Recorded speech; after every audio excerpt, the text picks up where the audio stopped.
Hello and welcome. It's Sunday and you're tuned into the best in paranormal talk radio. I'm Dave Schrader and this is Beyond the Darkness. Got an interesting show for you today. I know for years people have been asking me to do a show about inventor Nikola Tesla. And I've always kind of pushed it off as what is the angle? What do we want to come in with on this? And I don't want to do a show just to do a show. Well, on Friday, May 4th, the History Channel debuted the Tesla Files, a new series on the controversial inventor, Nikola Tesla, whose inventions included a powerful death ray and an earthquake-producing device, as well as an invisible space shield that could cloak our nation against possible foreign missile attack. And the guest that I saw that would be involved in this, Emmy Award winner Tim Swartz, is appearing on that History Channel series on the controversial inventor Nikola Tesla. And I thought, well, let's get Tim on here and discuss this. You are the author as well, interviewed on part of the series for the book The Lost Journals of Nikola Tesla, Time Travel, Alternative Energy, and the Secret of Nazi Flying Saucers. And boy, if that doesn't capture the whole idea of our show, I don't know what does, Tim. Welcome back. Why, thank you, Dave. It's always a pleasure to talk with you. This is fascinating. And there are a lot of people that, we've heard the name Tesla, we've heard the name Edison, we've heard names like that bandied back and forth, and people know, it seems, very little about these guys. They know that there was kind of a controversial rivalry between them, and that a lot of things Edison was attributed with, and some other inventors, Tesla really kind of had made his mark on it prior to this. So, fascinating guy. Can you give us a little background on Tesla and who he was and how he came up and became, one of the greatest thinkers in our history? Sure. Well, Nikola Tesla was born in 1856 in what is now Croatia. At that time, I think it was still part of the Austro-Hungary Empire. But the night that he was born, there was an incredible thunderstorm going on, which was really fitting considering Tesla's life and his interest and inventions, because he's been known as the man of lightning, because early on he developed a fascination with electricity and electromagnetism and vibrations, frequencies, and all these fun things that now really make up so much of our modern technology. And Tesla, really early on in his life, showed that spark of genius. I suppose that, I really can't think of any other more apt description. There's only been a few people in this who's come about in this world that has that type of spark. It's almost like they have a personal connection with the universe or something. Leonardo da Vinci, I think, is another person that really comes close to having that type of universal genius, and Tesla fits right up there. His father was an Orthodox priest, and his mother was really, just nothing more than, I don't want to say nothing more than a housewife, because it was probably from her side that Tesla got his fantastic intelligence, because, she was an incredibly intelligent woman herself. I mean, she was the type of person that she would make little inventions to make running the household easier. And I think that's where really Tesla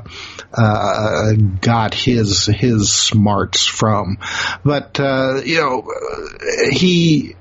Now these different tools, though, was it just like the spanking spoon? So it's not really an invention. It's just a wooden spoon she used to spank him? Or? No, not quite like that, though. Whoever invented that, I'm sure that there's a lot of mothers who are happy that they did. No, she actually, she came up with really unique ways to say, do the household wash, because, now their family was by no means poor, but in 1850s, early 40s Croatia, you didn't really have a lot of mechanical items or technology available to you. But I mean, she came up with some really unique ways to do like the household laundry and things like that. So Tesla, he took that spark and he ran with it. And his father actually wanted him to join the ministry and be an Orthodox priest like he was. But Tesla, when he was a teenager, he became very sick with, I think it was like the yellow fever, and almost died. And he made his father promise him that if he pulled through, that he wouldn't have to join the church, and instead could go off and further his education, by joining university. And fortunately for us, he did survive, and he then went out of Croatia and into Europe to attend several universities. But he was the type of guy that he was already probably more intelligent than a lot of his professors. So he ended up not finishing university and just immediately started going to work. One place he worked for was like the National Telephone Company to help, develop the switchboards and the wirings and things like that. These were the very early days of wired telephone. And eventually his desire was to go to the United States and, ironically, work for Thomas Edison. And he was able to do so because one of his employees wrote him a very glowing letter of recommendation for Tesla. So Tesla was able to immigrate to New York, and Edison hired him basically on the spot. Edison could tell that, here was a smart guy. And so he put Tesla to work right away. Unfortunately, because of that, that was the beginning of what everybody, likes to call, like the clash of currents. You had these two great minds and two great egos butting head to head. Now, at this time, Edison was already very well established in the United States, and here was this this brash kid coming over from Europe who obviously was a lot smarter than Edison. Now, I know that right now it's really popular for people to trash Edison, but Edison was a pretty smart guy. He definitely wasn't the genius that Tesla was, but Edison had an eye for business, and he knew how to take a concept and then to give it to, say, like his engineers, because that's the way that Edison did it. I mean, he would say, I think this would be a good idea. So then he would give it to his engineers to develop it, and then so he was kind of the big dreamer, and then he had the right people around him that could take what he was talking about and make it reality. Exactly, and then take all the credit for it. Well, that's the way life works, right? Well, look at the Disney company, like Walt Disney. That's the way that Walt Disney operated. I mean, he had all these wonderful artists and cartoonists working for him, but it was always Walt Disney's name that you saw. Most people have no idea the people who did all the real drawing and writing. It was the same thing with Edison. So when Edison hired Tesla, he immediately put him to work trying to fix. At that time, Edison had already in New York, in Manhattan, a DC, direct current electrical system put in place. I mean, it wasn't across the entire island, but he had a pretty extensive network. Unfortunately, with DC current, it only will travel so far for, across the wires, maybe just a couple of blocks. And then it has to be, stepped up again and then, retransmitted. So every couple of blocks, you would have new transformers that would take the DC current and send it on. And those transformers were not very efficient. They were constantly breaking down. So Tesla was immediately put to work trying to repair these things. And Edison had promised Tesla with one job in particular that was stumping all of his other engineers and electricians, that if Tesla could fix this, that he would pay him, God, I can't remember what it was, like $50,000 or, it's really some outrageous sum of money. So Tesla took him at his word and fixed this problem in less than 48 hours. When, it was expected that this was going to be something that was going to take, weeks, maybe even, a month or so. So Tesla came back and said, okay, it's fixed. Where's my money? And Edison just kind of like brushed him off saying, oh, well, you just don't understand that, the American sense of humor. Well, yeah, Tesla didn't understand that American sense of humor and promptly quit. And, for a while,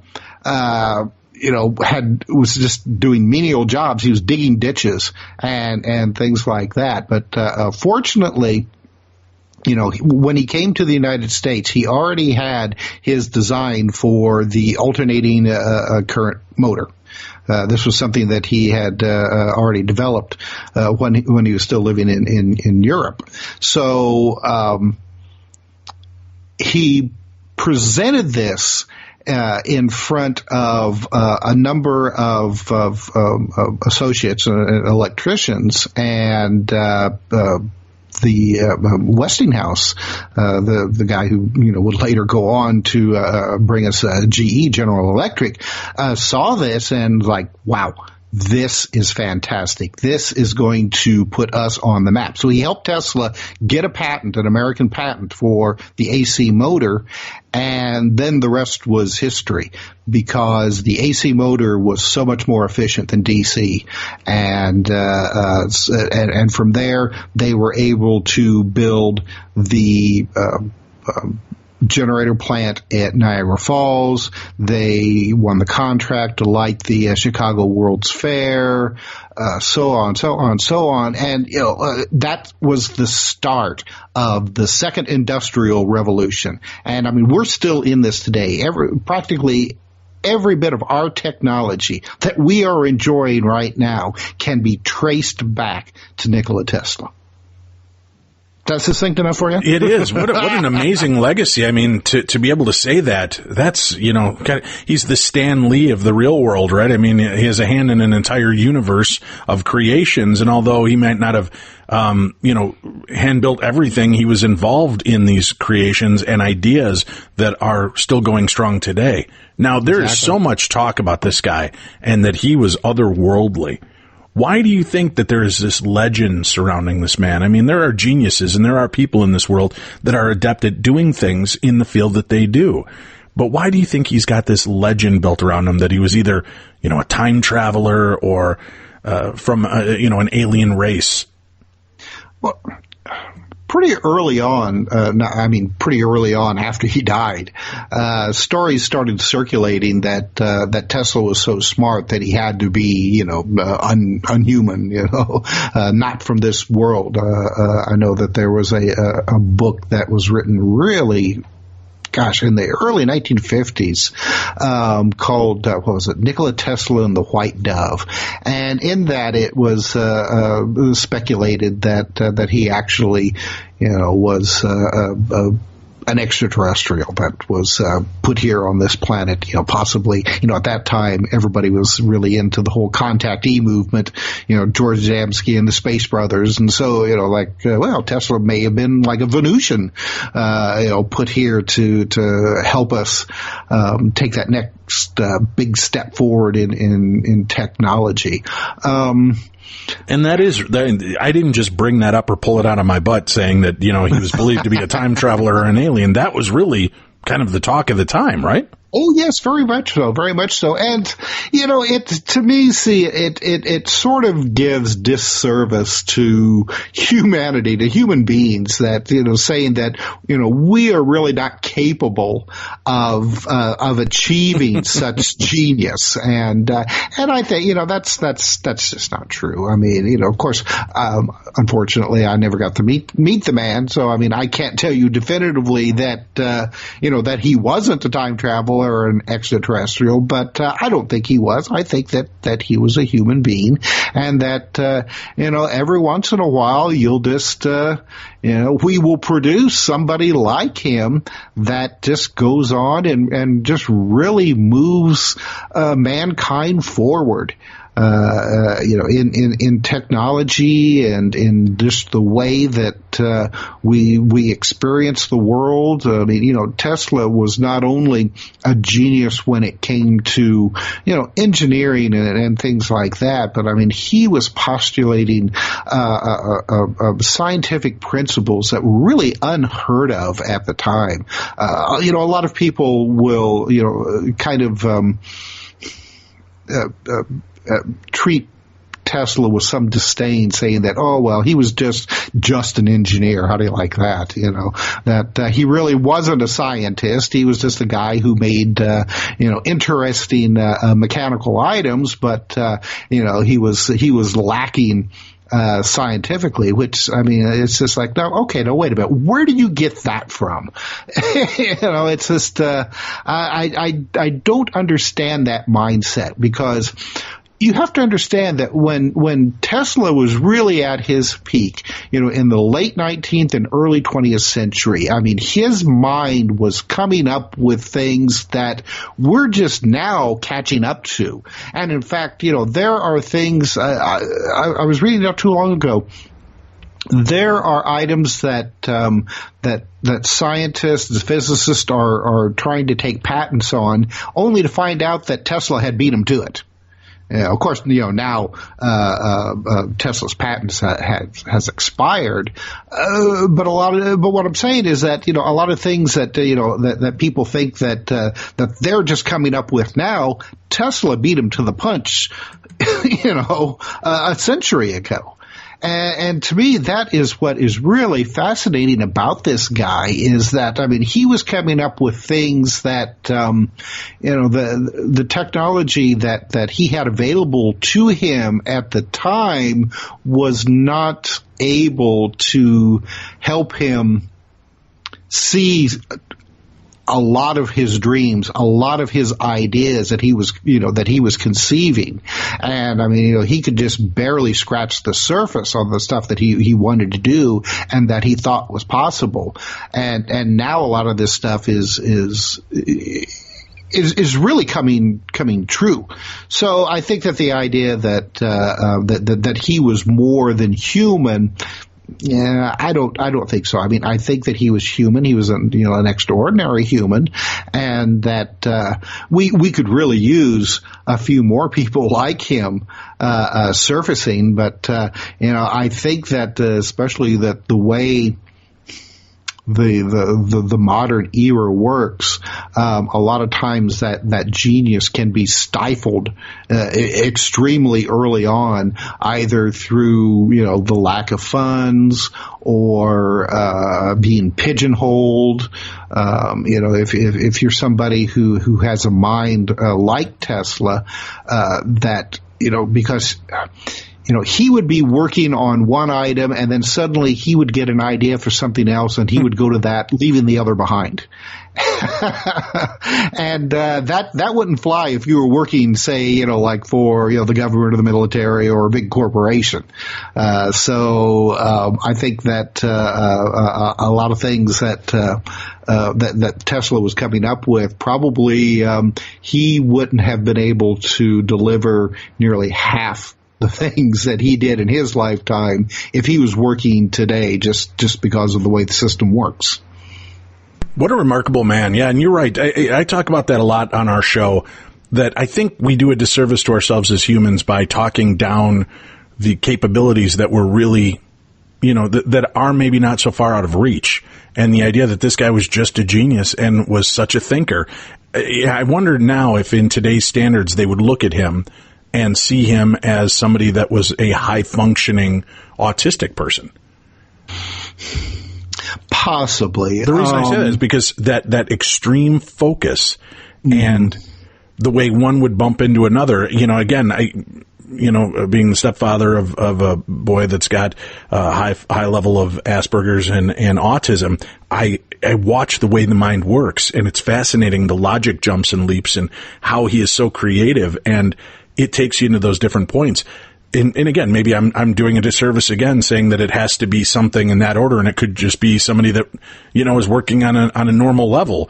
But it's remarkable that he was so forward thinking, but I know they give a lot of that credit too to Leonardo da Vinci, right? For the imaginations and the things he did. But was he really that creative or that big of a genius to just draw wings on people and suddenly, look, he thought about flying years ago. I mean, the concept was always there. If you see a bird and you watch these things and you're an artist, it may give you these ideas, that really aren't that far of a stretch if you are paying attention.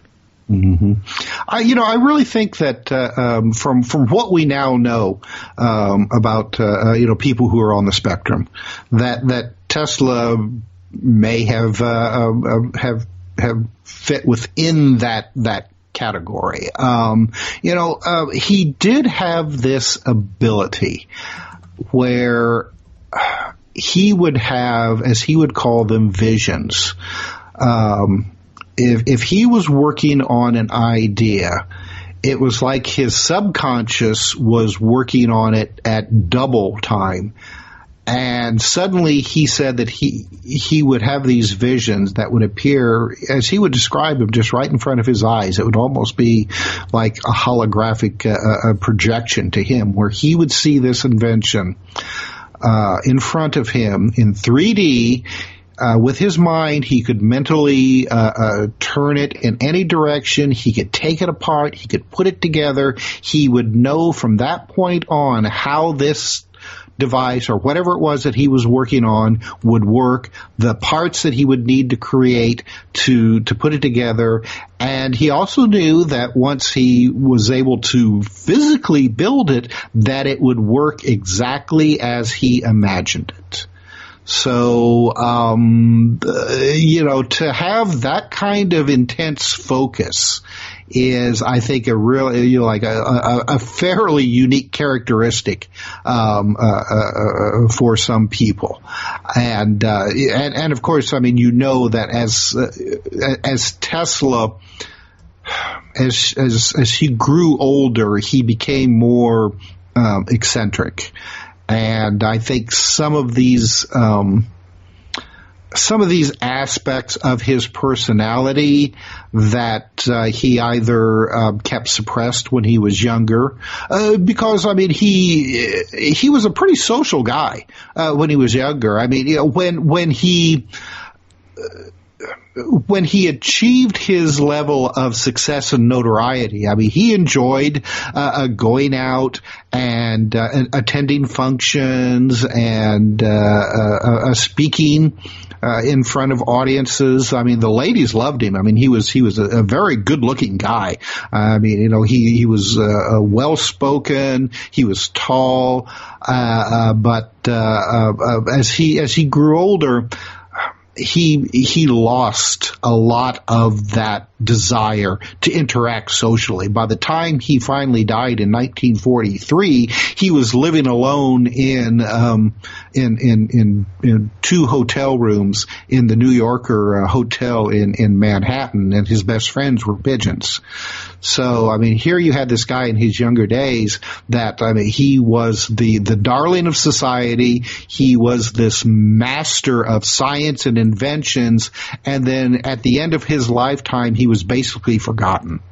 Or at least some of the things that I have uncovered, over the years, possibly he wasn't quite as forgotten as some of the popular literature has it, but compared to how he was living in the late 19th and early 20th century, he was almost basically forgotten. at any point, was he ever looked at as a madman, or was he always considered a genius? Was there a dark period in his career and life?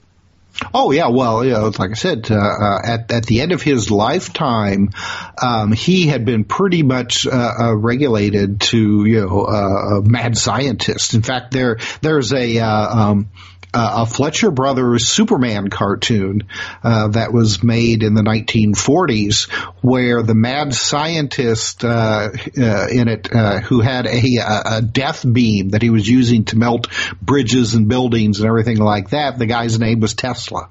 So I don't think that was a coincidence.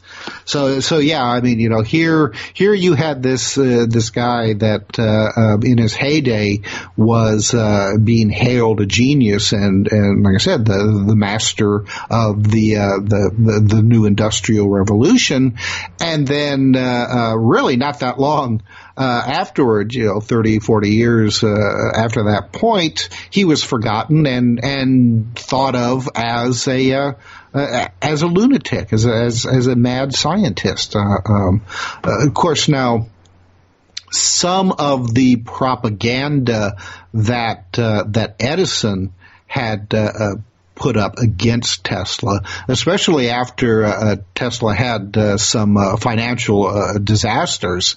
Edison took that opportunity really to kick a man while he was down, and a lot of that stuff stuck. So in Tesla's later days, he was considered, this guy was, he was smart when he was younger, but he's a nobody now. Gotcha. But yeah, I mean, yeah, it's really, really sad. Do you think it's because as he got older, he stopped thinking inside the box and started exploring more of the possibilities like time travel, space travel, death rays? Do you think that's what started to lend to his stigma that began to appear around him? Oh, well, it didn't help. Especially because of his concepts of his death beam.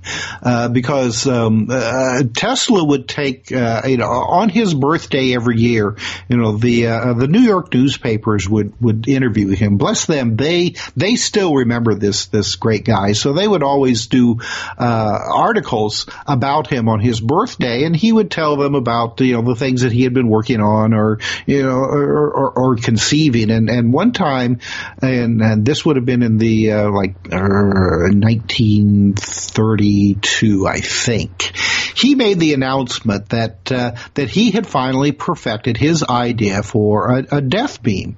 And at this time, the whole idea of death rays and death beams, I mean, that was really a hot commodity. It was really popular, in science fiction. You have Flash Gordon and Buck Rogers. They had their handheld death ray pistols and stuff. And there were various countries like Japan and Great Britain who were working on concepts like that. Well, Tesla had, from experiments that he had done years previously, had finally perfected this idea that he had for a death beam. I mean, we would call it now a particle beam weapon, because as Tesla conceived it, you would have an electrical field that you would then inject particles, like finely ground up particles, and I can't remember what type of magnesium maybe, or something like that. But I mean, so finely ground down that they would be like not less than say like a cigarette smoke. I mean, they would be that small. They would then become electrified, and you could then shoot them out, basically out of like the barrel of an electrified gun at almost light speed. And he claimed that this could shoot down aircraft or missiles up to 200 miles away from their originating point. Now, that was something, back in the 1930s, that was science fiction. And it's no wonder that a lot of people, and especially a lot of his colleagues and scientists, especially younger ones who were not around in his heyday when he was really hot and popular. They would just be like, oh God, this Tesla, why doesn't he just shut up and die? Because he's just coming up with all these crazy things and making the rest of us scientists look bad. When actually, like you said, he was thinking, and I hate this term, he was thinking outside of the box, and we now are at a time when we're inside that box again, and those concepts aren't so crazy after all. No, it would seem not. I'm surprised, though, and are you a little surprised that having that kind of mind that the government did not snatch him up and kind of keep him comfortable for the rest of his life, even on his crazy machinations, the idea that he's got some great stuff, he's certainly got the work behind it, let's keep him under our control and happy and comfortable for the rest of his life. Part of the problem was that before Thomas Edison passed away, he was working on the consulting board for I think it was the Navy in Washington, D.C. And part of his job with this consulting board was that scientists, inventors, companies would approach this board with ideas for weapons. And Tesla had approached them several times with various concepts, one of them being radar. Tesla had an early idea and version of not only radar, but I guess sonar as well later on with the concept of the death beam. And Edison reportedly told the rest of the men on the board that the Tesla's just he's crazy. Don't listen to him. And so he was he was nixed. So I mean, Tesla had that problem right there with Edison's revenge, because you realize that once AC current took a hold in this country, that Edison's idea for DC current, because Edison, he was making money off of his DC current. And I mean, he had the concept that he was going to, spread this across the United States, and he was going to become even richer than he already was. Well, Tesla, he put a stop to that right away. And Edison, I mean, he was, he vowed revenge on Tesla for doing this. And Edison went as far as to do things like electrocute animals and an elephant even, using AC current to show people how dangerous AC was. Look at this, this madman Tesla and Westinghouse, they want to put this dangerous current into your house. This current's so dangerous that it can kill an elephant.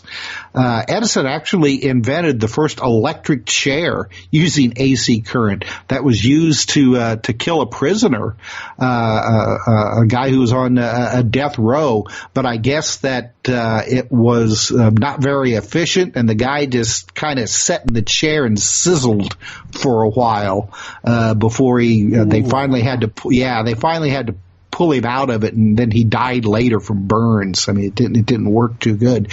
But, that was the kind of stuff that Edison was doing to try to besmirch the name of Tesla. So, later on, after Tesla's his disaster with his trying to produce the wireless transmission of electricity, and he saw his finances collapse because of that. Well, Edison just really helped stick that knife in even deeper and then twist it around a little bit, severing some arteries in the spine in the process. So it was very difficult then for Tesla to regain any credibility on a large scale after that. Well, I'll tell you what, we're up against a break. Why don't we, we'll cut away. When we come back, I want to talk about time travel, the secret of Nazi flying saucers, some of the other fringe elements of this man's story, and educate our listeners on this. It's so fascinating. What a remarkable man. And our guest, Tim Swartz, no slacker either. We're going to take a quick break, but before we do that, it's time to dig into the Darchives. You've got it. It's time for another edition of Theater of the Mind. Hello, Tim and Dave. It's me again, Nix. This time, I have an experience that I'm not sure how to classify. I have no idea what it was. If it was a glimpse into an alternative timeline, the imaginings of a child desperate to escape her reality, or if I'm insane. But what of the others out there? The ones like me who have no history of psychosis, who lead normal lives but yet still manage to somehow see what lives at the peripheral? Well, I'll leave that up to you and the listeners. I'm 10 years old or so, judging by the apartment in my memory. I don't recall why I decided to leave my room and walk down the hall to the kitchen, but it was probably to grab a drink or something to eat. The most vivid part of my memory is when I walked into the haze as I entered the kitchen. It was a wavy, wobbly type of haze, clear like the heat rising from hot asphalt on a summer's day. But you never walk into that haze. You could chase it all day and never catch up to it. I know. As a child, I tried. But this haze surrounded me, blurred my vision of the room around me and of my mother standing at the kitchen sink doing dishes. But as I took a step forward, I left that blurriness behind me. I didn't look back at this point. I was instead fixated on the wrongness of what I was seeing. The kitchen was cleaner. My mom was noticeably thinner, though not by a lot, just enough to be different. And the light coming from the window above the sink seemed off, like a midday summer storm was rolling in. I didn't speak to her, but that's not unusual. It was always best for me to remain silent when I was at home. I did, however, walk up to the counter by the sink and hop up onto it, something I never would have done while she could see. And that's when I noticed I couldn't hear the water. I couldn't hear anything. And she didn't seem to notice me either. My attention was drawn to the window when she looked up and out of it, staring across the street at the other block of apartment buildings. But I looked down the road and into a pink-orange sky with a dirty gray hue to it. Now, I associate that look with what movies and video games use as a Fallout backdrop. But I didn't know that at the time. It just looked like a really bad storm, but without rain or wind. As I tried to look out through the blinds to get a better view without falling into the sudsy water, it also dawned on me that we didn't have blinds on our kitchen window, just curtains. I remember the panic starting to take hold. I don't know why that was the catalyst of my fear response, but it was. I jumped down from the countertop and looked at my mother's back for a second, confused. I didn't know what to say or even if I should speak. I turned to go back to my room, and that's when I noticed the wavy, wobbly, heat-like haze again. I ducked my head and walked very quickly through it, with my eyes squinted somewhat shut. The haze cleared as I entered the hallway, or maybe a little earlier. My vision wasn't as clear with my eyes half shut. When I got to my room and I calmed down, everything seemed to be normal. But I didn't look outside, and I didn't leave my room until bathroom needs forced me to do so. Everything seemed normal when I finally had the nerve to glance in my mother's direction. So, like I said, I don't know what this was, nor have I ever experienced anything like it since. I'll leave the what, why, and how to the Darkness Army, and leave you all with my thanks for listening to my experience.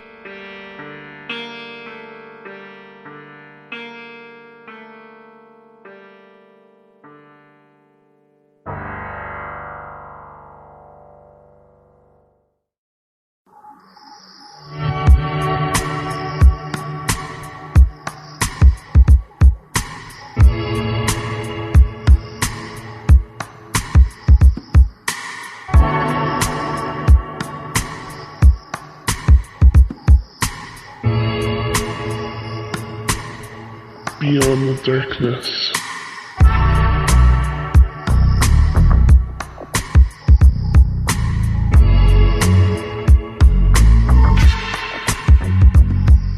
Hello, welcome back. This is the best in paranormal talk radio. This is Beyond the Darkness. And remember, you get us every weekend, Saturday and Sunday, with brand new episodes and Theater of the Mind. And then Monday through Friday, check me out as the new host of Midnight in the Desert. You'll be able to listen to that at midnightinthedesert.com. I'm live Monday through Friday from 9 p.m. till midnight Pacific time, and that is 11 p.m. till 2 a.m.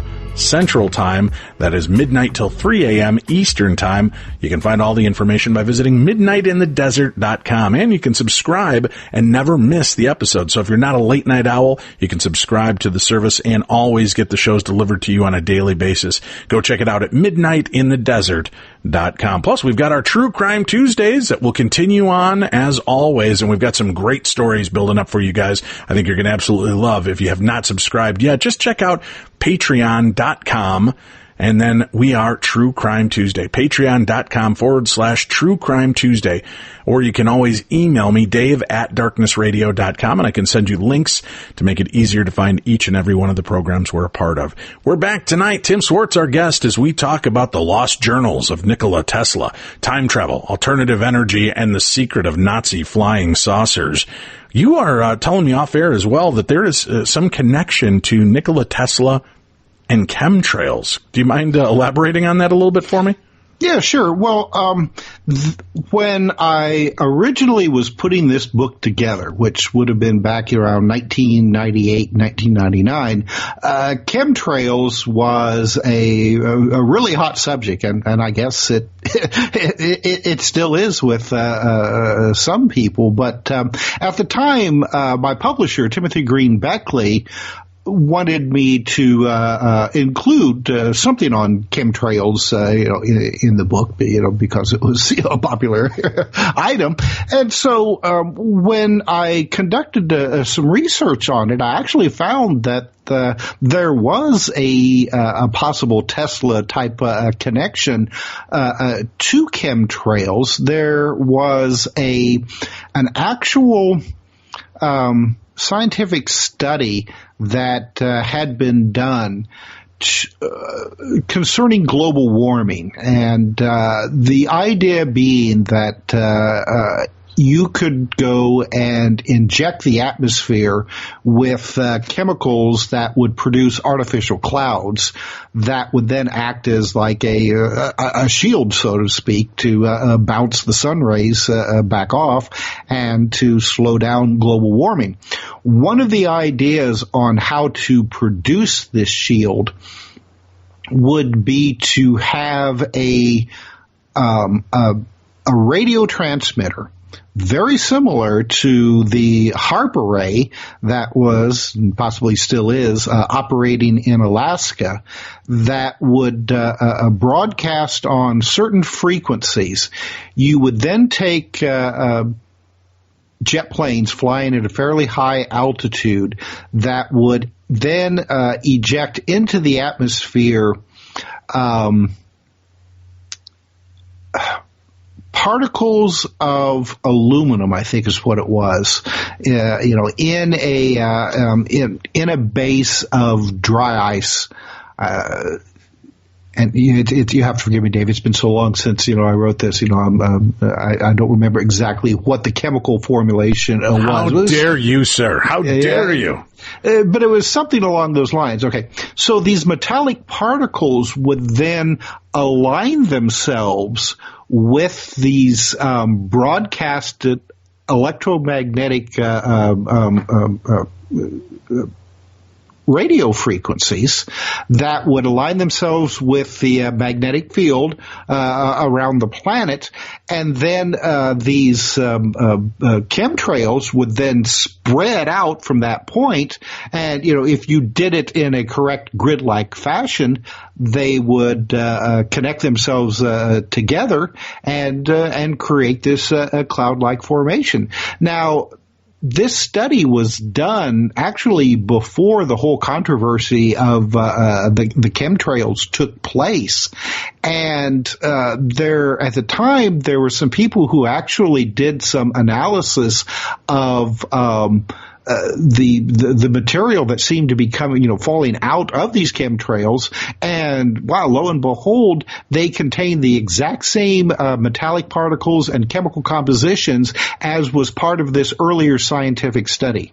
So I had, speculated in the book that possibly, with the help of HAARP, that the chemtrail situation may have been an experiment to see if this would have some kind of minor effect. Because you weren't covering the entire globe, you were just covering certain sections, say of the country, and then using a Tesla-based electromagnetic radio frequency to produce this effect. It was speculation on my part, but I just found that the similarities between what people were actually seeing at that time and from this earlier scientific paper, it just seemed a little too close to coincidence for me, and I don't know. I mean, it's still kind of a favorite theory of mine. If chemtrails are a reality, and Monday, Tuesdays, and Thursdays, or Monday, Wednesdays, and Fridays, let's put it that way. I may be more inclined to believe in chemtrails, while Tuesday, Thursdays, and the weekends not so much. But that's how the idea of chemtrails came about in the first edition of the book. I'm interested in the fact that with the chemtrails and the fact that he was also working on a shielding environment for our country, right, to protect us. Could there have been something to this? As there's been this conspiracy that chemtrails are in fact putting up kind of a chemical barrier to keep us safe from alien intervention, from other weapons that may be diffused by entering the skyways over these major cities. What's your take on that conspiracy, and is that something you're familiar with? Yeah, well, Tesla's concept of the Tesla shield was more of a electromagnetic shield rather than using chemicals and, say, rarefied metallic particles. Tesla's idea was that you would have various transmitters located, say, encircling a city, or, even if you could get it powerful enough, encircling a country. And these would then broadcast on specific frequencies to produce almost like an electromagnetic pulse that would effectively create a electromagnetic shield over an area that then aircraft, missiles would not be able to penetrate. The interesting thing about this concept is that in the 1960s especially, there were some reports coming out of the Middle East, like Iran or Turkey, some of these countries that bordered the Soviet Union at the time, where aircraft pilots were seeing these balls of light suddenly appear in the distance, over what would then be Soviet territory, that would suddenly just appear on the horizon and expand hundreds of miles, remain in place for up to, I think, 15 minutes to a half hour, and then slowly dissipate. Their descriptions and the after effects, their radio systems would be filled with static. They couldn't communicate with their airports. Their compasses, because at that time, they didn't have GPS. They had to rely on compasses, would go crazy. And, it sounds very much like a Tesla's idea for a Tesla shield. And we do know that the Soviet Union had managed to get a hold of a lot of Tesla's notes and paperworks along those lines. And in fact, Nikita Khrushchev in the late 1950s had even bragged in front of the UN that they had a new super weapon that was even more powerful than atomic weapons, and that they, if they had to, they could deploy this, and that no airplane or missile or bombs would be able to penetrate this new super weapon that they had.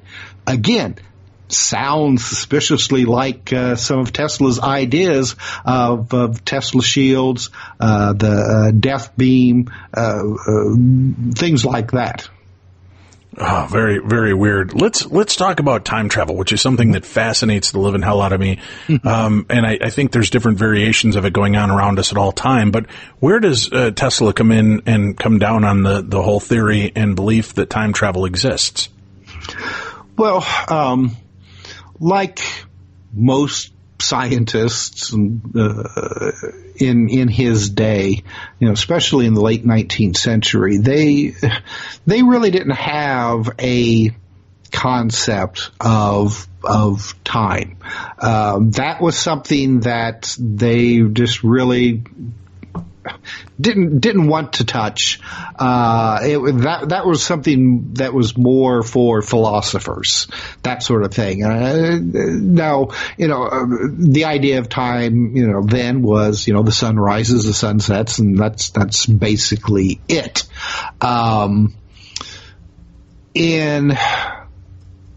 This would have been around 1886, I think.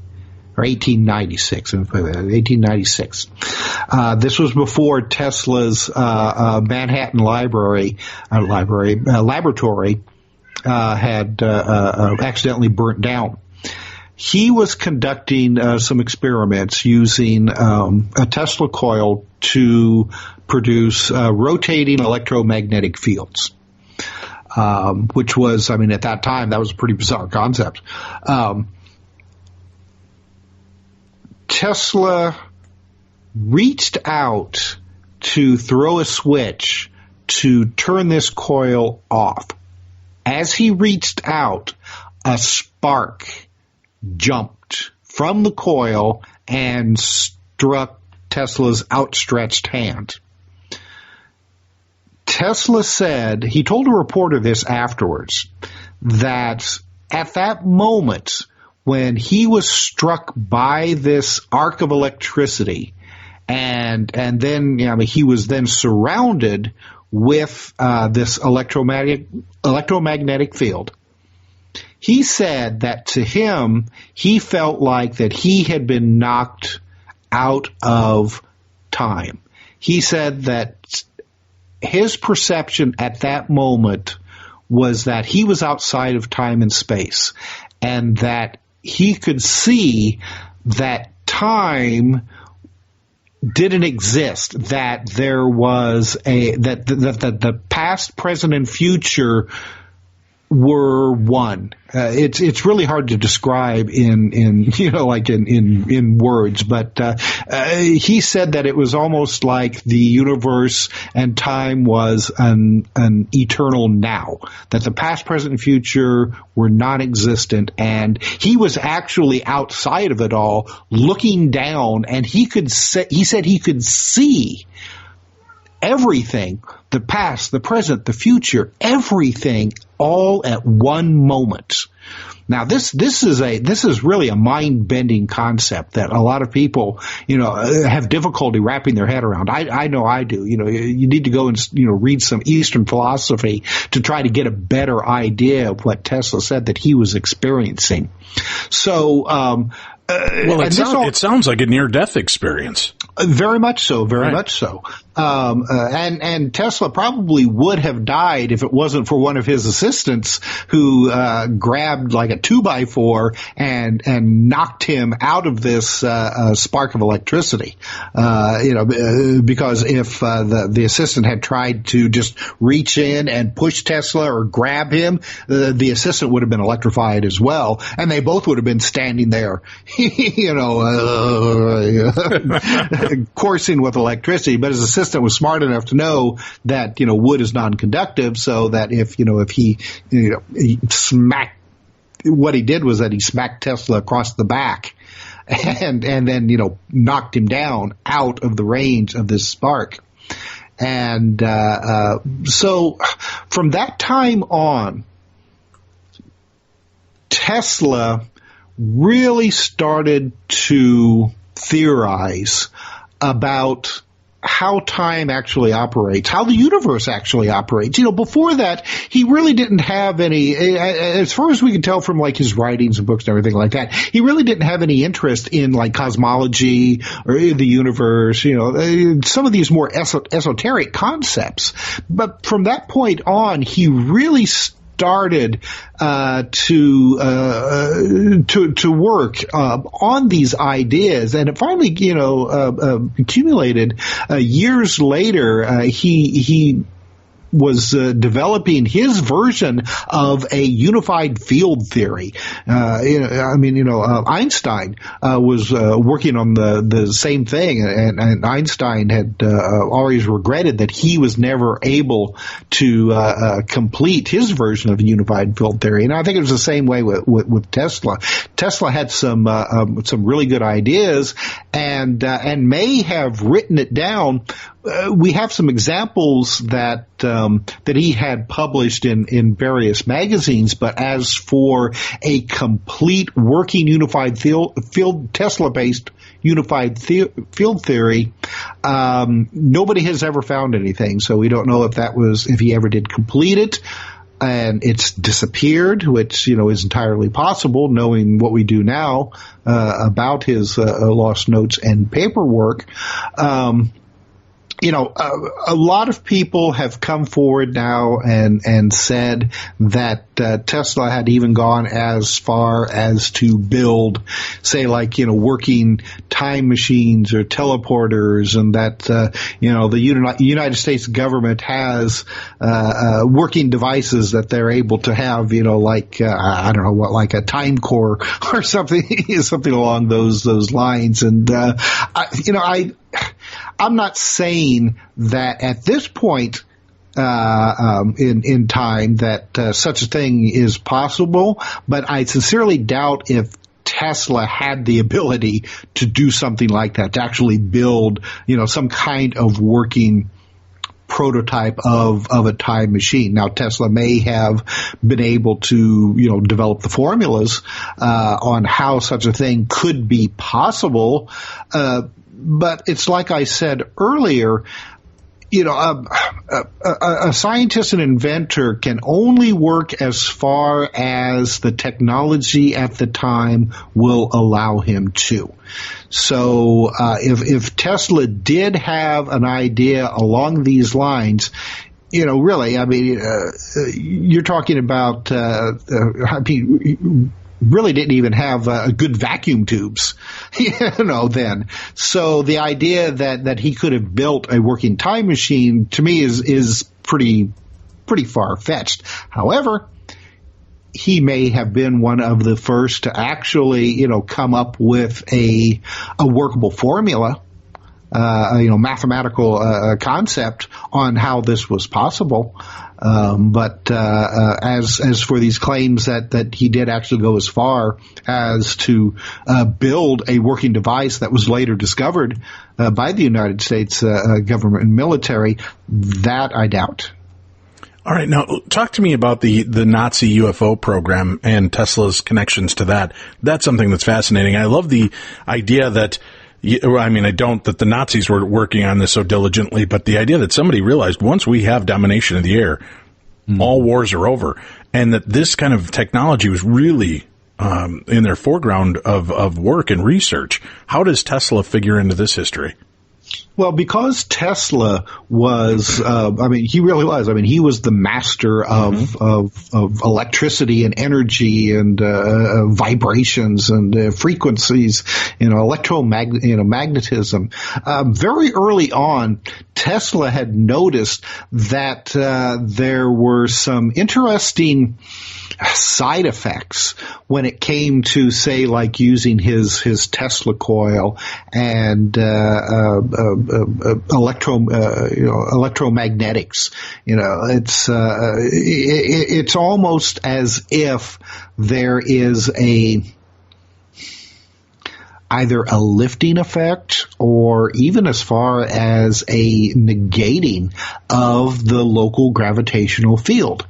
This was something that was also carried on years later by a gentleman by the name of T. Townsend Brown, who went as far as to develop devices that seem to have disappeared, within the military, vast military complex in the 1950s. Well, T. Townsend Brown was working on ideas that Tesla had developed back in the, especially right there at that crucial point of the late 19th and early 20th century, where we would call it now field propulsion, which is the process of using electromagnetic fields to negate gravity.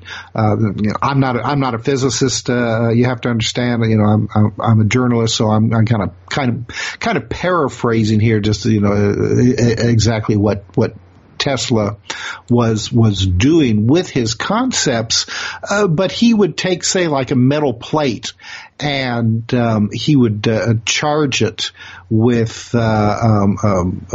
electricity, and then he would blow smoke over this, and he would get the smoke would actually lift above it. He would go as far as to he created like a crude vacuum chamber to try to see whether or not this was just like say the atmosphere was just getting charged and lifting, maybe by the heat or something like that. But even in a vacuum chamber, he was seeing the same type of an effect. So there seemed to be some kind of gravitational negation going on with these high frequency fields that he was working on. Unfortunately, this is one of these things that Tesla would be working on, and then he would get an idea for something else, and he would just kind of like leave it aside, and then go and work on something else. And then maybe, a few months, a year or so later, he may get interested in it again and then come back and work on it. A lot of this stuff, they were kind of like side effects of other things that he was working on. I know that the field propulsion effects was a result of his working on the wireless transmission of electricity. And that was the thing that he was really concentrated on for so many years. So any of these other effects that he was observing, he would, write them down or have his assistants write them down, because, Tesla really didn't do a lot of writing. If you've ever seen any of his personal notes, they're almost illegible, because he would just like scrawl them down and then go back to work. So,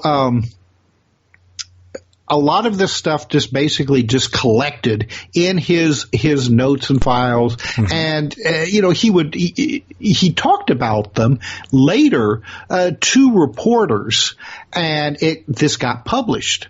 And what seems to have happened was that after the Nazis took over Germany, they put in place, on the East Coast especially, a pretty extensive spy ring. And a lot of it was centered around New York, naturally. The idea was that they were going to, they used this ring and they infiltrated,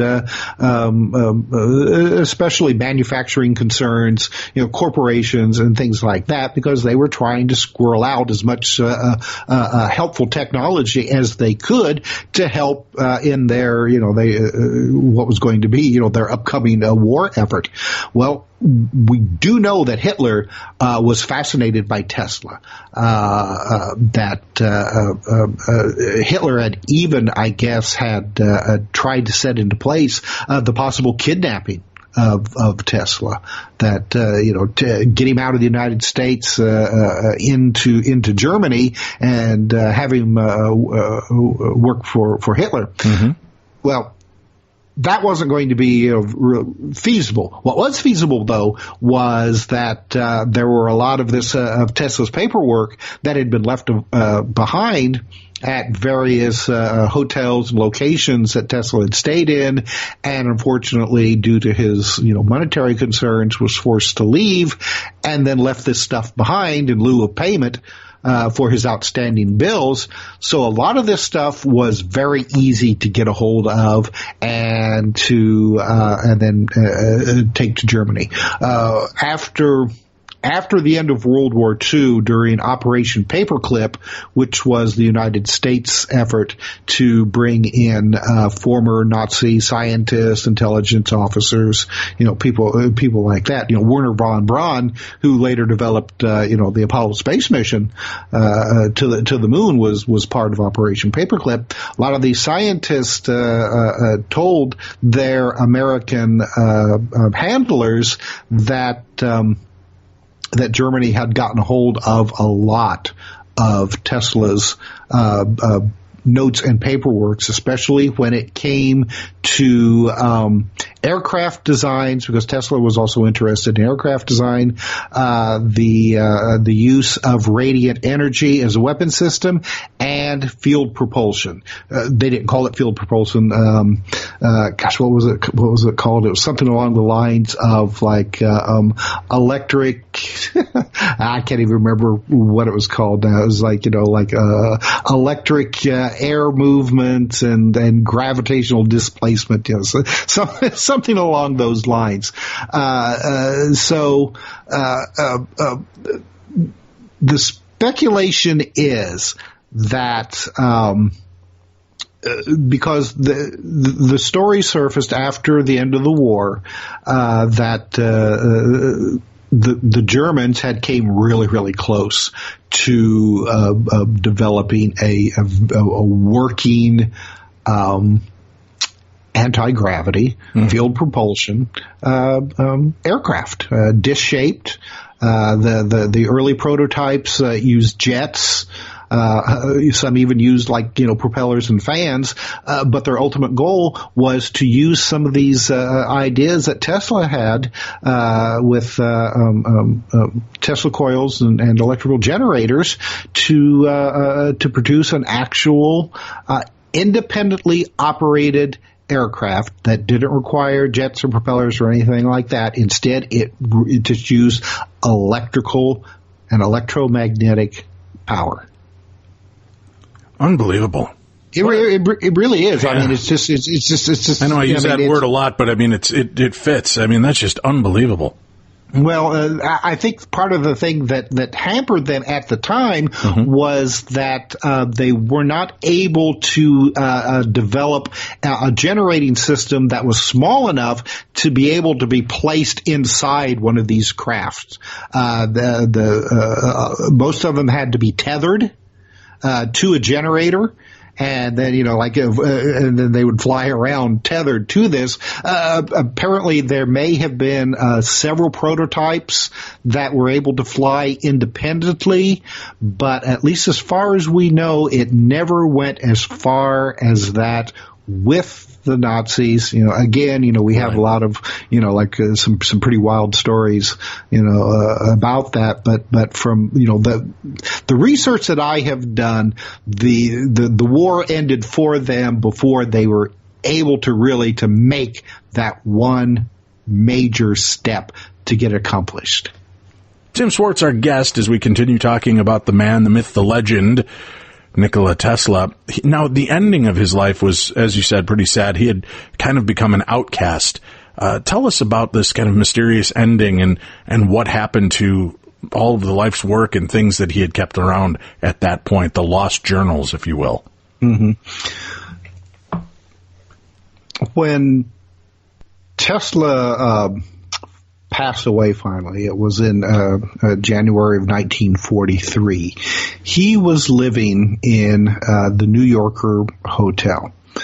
At that time, he would have been, I think, 86 years old, I think is how old he was at the time.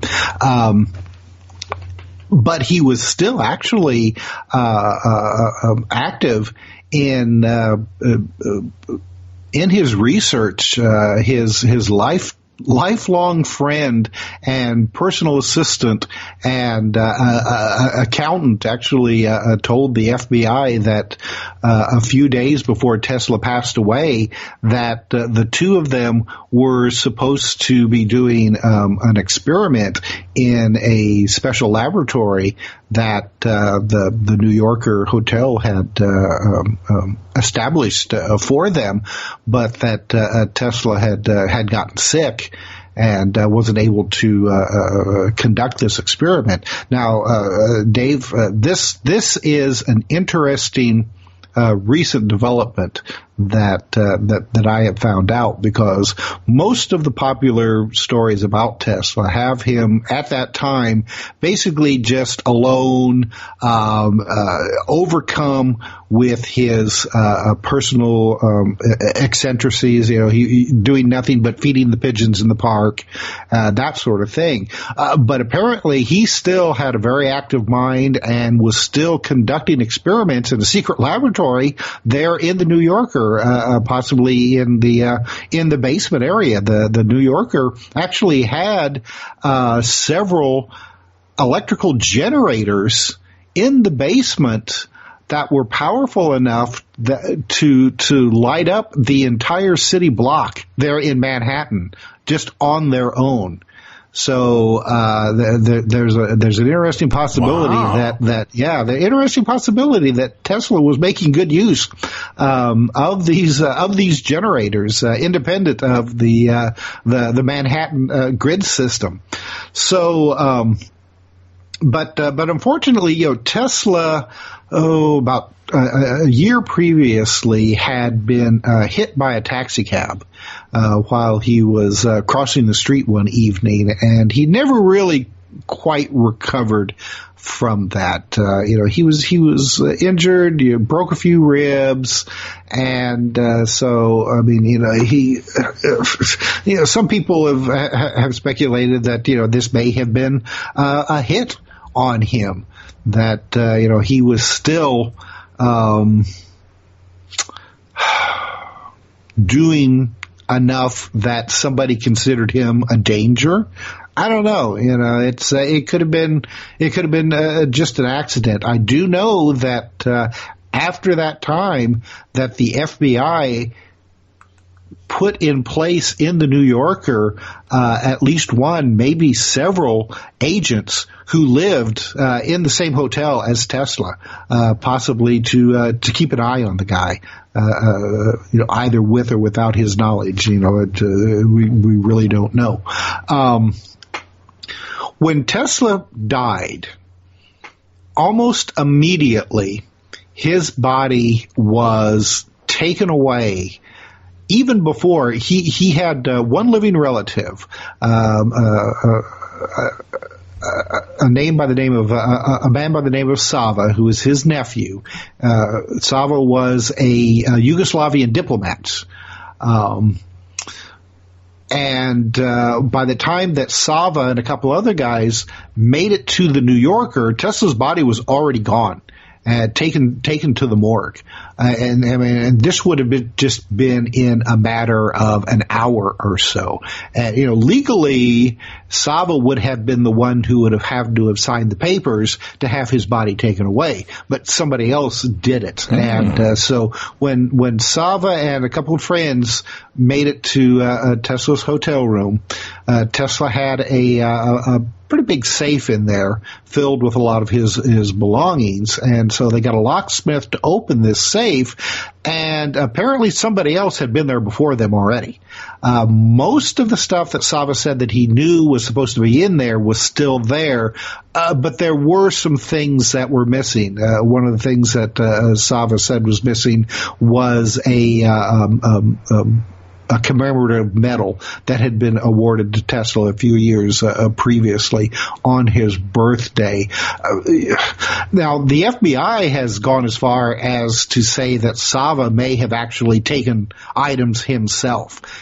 So we have a lot of this, he said, going back and forth. So we really don't know. Was there ever any conspiracy that maybe he didn't die and he was squirreled away as part of an undercover government program? I've heard that, but considering Tesla's advanced age, his heart condition, he ended up, dying of a heart attack, basically, and the accident that he had previously. I mean, if they did squirrel him away while he was still alive, I doubt if he could have lived much longer. It's, I don't know, it's one of these things, it's fun to speculate, but I mean, I have never run across any actual, verifiable evidence that actually happened. And, when I go into this, when I do my research, on Tesla and a lot of these side subjects about him, anymore, gosh, there's just so much wild stuff out there that I really need some really good verifiable information before I'll consider it. This is the field of strange and supernatural and paranormal. Why do you need verifiable information? There's no room for that, Tim. Oh, well, see, unfortunately, there are a lot of people who do believe that, but not me. You have to remember that. I spent years and years and years as a journalist, writing about just the regular stuff, and so I brought that over into this research, and I wish more people would be as responsible when it comes to verified and vetting information, because I mean that's and I hate to use the word fake news, but there is so much fake news out there, especially when it comes to, like you said, the world of the weird and the unexplained, and it really, I mean, it does the subject a disservice when you just go and just spread the wildest stories that you possibly can run across. As it is, the stories around Tesla's death are unusual enough, so I don't really think that you have to add anything else to make them even more strange, because again, it's like it's like you asked. Tesla had reported that he had at least 80 trunks, and then probably another 50 bundles of papers, notes, journals, things like that, that he had stored at various locations, as well as at what was called the Manhattan warehouse. This was the same warehouse that the FBI and the Office of Alien Properties took the stuff that they could find of Tesla's property. This came about actually because the vice president of the United States at the time sent a telegram to J. Edgar Hoover and said, Nikola Tesla has died, and we want to make sure that we get a hold of everything that we can of him before somebody else does. So, with the assistance of, for whatever reason, the Office of Alien Property, and that's really odd because, Tesla was a naturalized American citizen and had been for many, many years. So why they used the Office of Alien Property to come in and take Tesla's stuff, that's been lost in history. So they took what they could get their hands on. They went to various locations around Manhattan to try to find whatever they can. They only ended up with about 30 trunks. And then just 30. Just 30. Well, Tesla said that he had 80. So there was a lot of it that was still out there, that they didn't find.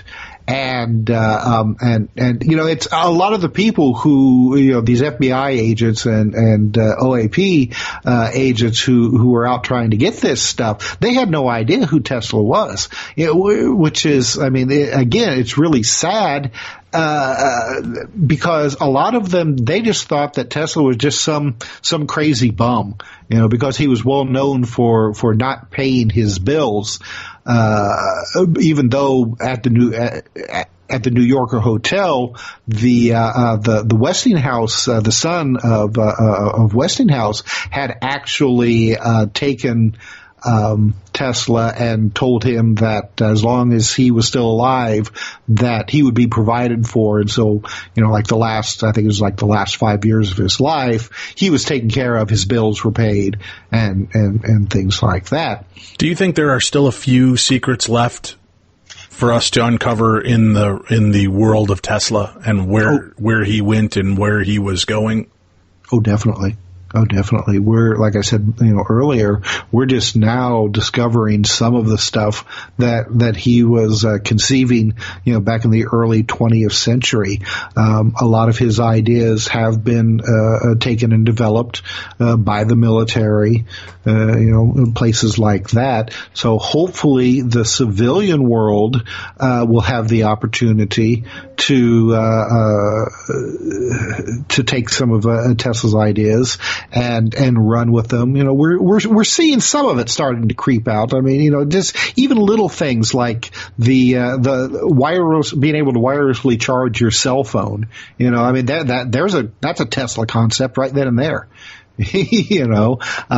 Maybe even go as far as to wirelessly transmit energy. That was Tesla's, major dream.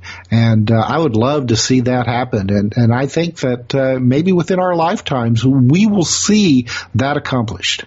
Tim, I can't thank you enough for your time today. It's always great catching up with you. And thank you for being here and being a part of our world. Oh, it's my pleasure. I had a great time today. I hope your listeners enjoyed it as well. I'm sure they did. We always like to uncover these interesting nuggets of history, science, and the strange. So that's it for this week, kids. Remember, we'll be back again with you with Beyond the Darkness next weekend, Saturday and Sunday with brand new episodes. But keep up with me all week long at midnightinthedesert.com. 5 nights a week of the best in anomalous talk radio. Check it out for yourself at midnightinthedesert.com. And keep up with us on True Crime Tuesday as well. We have to go. Be safe, be kind, love one another. We'll see you again next week right here on the best in paranormal talk radio. This is Beyond the Darkness.